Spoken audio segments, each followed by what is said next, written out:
আহা!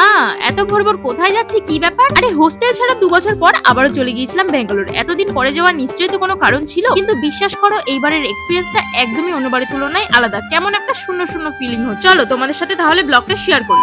So hello everyone, দেখেই বুঝতে পারছো এটা ছিল শীতকালের ব্লগ। শীতকালে মানে প্রায় জানুয়ারি মাসের দিকের ব্লগ। আর আমি সকাল, সকাল উঠে দেখো ৫:৩০টার সময় স্টেশনেও চলে এসেছি। যেহেতু এত সকালে ওঠার অভ্যাস নেই তাই জন্য বাবা আমাকে ১ কাপ চা এনে দিল। চাটা খেয়ে অনেকটা রিফ্রেশ লাগছিল। তারপরে চলে আসলাম আমাদের ফেমাস বনগাঁ। যাই হোক বনগাঁ লোকালটা কিন্তু সকাল, সকাল অনেকটাই ফাঁকা ছিল। আর দমদম স্টেশনে বুঝে গেছে। আর দমদম স্টেশন দেখলেই তো বোঝা যায় এত সুন্দর পায়রার ঝাঁক। আর ৭:১৫ মধ্যে আমি শিয়ালদা পৌঁছে ওখান থেকে বাস ধরে প্রায় হাওড়াতেও চলে এসেছি ৮টার মধ্যে। আর আমাদের ট্রেন ছিল প্রায় ৩ ঘন্টা লেট, তাই জন্য বাবাকে পটিয়ে পাঠিয়ে একটুখানি হাওড়া ব্রিজের সামনে আসলাম। দেখো এইটুকুনি এসেছি, তাই আমাকে বাবা টানতে টানতে নিয়ে চলে গেল যে আর দেখতে হবে না, চল। যাই হোক কি যে ভয় পায় যে ট্রেন নাকি চলে যাবে ৩ ঘন্টার মধ্যে, নাকি মানে ৩ ঘন্টা পরে ট্রেন তাই নাকি চলে যাবে। কি আর করা যাবে, প্রথমবারের মতন হাওড়া ব্রিজ দেখার এক্সপিরিয়েন্সটা পূরণ হলো একটুখানির জন্য হলেও। তারপরে ওখান থেকে জলের বোতল কিনে দেখলাম বাবা মাংস দিয়ে ভাত খাচ্ছে। আর আমি তো আমার বান্ধবীর জন্য ওয়েট করছিলাম। আমার বান্ধবী মেদিনীপুর থেকে আসলো, এখান থেকে ট্রেন ধরবে, ওদের ওখানে ট্রেন দাঁড়াবে না তাই। আর বান্ধবী আসার সাথে সাথেই আমাদেরকে মাটির ভাড়ে চা খাওয়ালো, ভীষণ ভালো লাগছিল কিন্তু সকাল সকাল। যাই হোক ইতিমধ্যে আমাদের ট্রেনটাও চলে এসেছে। আর ভীষণ মন খারাপ লাগছিল এই টাইমটা। যতই আমি ১ সপ্তাহের জন্য যাই, যখন আমি বাড়ি ছেড়ে যাই তখন কিন্তু ভীষণ মন খারাপ করে। আর ট্রেনে উঠেই আমরা প্রথমে কিনে নিয়েছিলাম এই দাদুর থেকে, কি যেন বলে এটাকে, যাই হোক সেই জিনিসটা আমি বয়স্ক লোক দেখলে সেখান থেকে নেওয়ার চেষ্টা করি।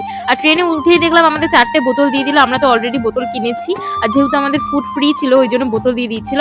আর আগে থেকে জানা ছিল না। আর মা আমাকে করে দিয়েছিল ডিম টোস্ট আর ডিম সিদ্ধ। আমরা দুজন মিলে ওটা খেয়ে আর কিছুটা আমি ট্রেন জার্নি উপভোগ করছিলাম। যাই হোক একটু ভিডিও বানানোর জন্যই, আর কিছু না। তারপরে কোলাঘাট পেরালাম আর তারপরেই দিয়ে দিল আমাদের খাবার, দুপুরের লাঞ্চটা ওপেন করছি। আমি জানি খাবারকে খারাপ বলতে নেই, কিন্তু রুটিটার অবস্থা এমন ছিল মনে হচ্ছিল ৩-৪ দিনের বাসি, মানে পুরো শক্ত হয়ে আছে। তারপরে যাই হোক চিকেন অর্ডার দিয়েছিলাম আমরা, মানে আমাদের তো ফ্রি ফুড ছিল ওই জন্য আমরা যা চাই তা অর্ডার দিতে পারি। আর এই সবজিটা সাবিত্রীর মা করে দিয়েছিল বলে এই সবজিটা দিয়ে একটু ঠিকঠাক করে ভাত খেতে পেরেছি। আর অন্যান্য খাবার যা ছিল সবকিছুর মধ্যে আমি জানি না আমার চিকেনটা কেন ভালো লেগেছে, সাবিত্রী তো তাও ভালো লাগেনি, ও একদমই ট্রেনের ফুড খেতে পারে না। আর আমি ওর চিকেনটাও খেয়ে নিয়েছিলাম। যাই হোক কি করবো, হাবাকুটি হলে যা হয়। আর আমার সিট পড়েছিল ওপরে, আর আমার চুলটা বারবার ওই পাকার মধ্যে ঢুকে পড়েছিল। তারপরে বিকেলবেলা উঠে একটু গজা খাচ্ছিলাম, আর তখনই দেখলাম আমাদের আবার একটু ফ্রি ফুড দিল। বলছিল খাস্তা কচুরি, জানি না এটা কতটা খাস্তা ছিল।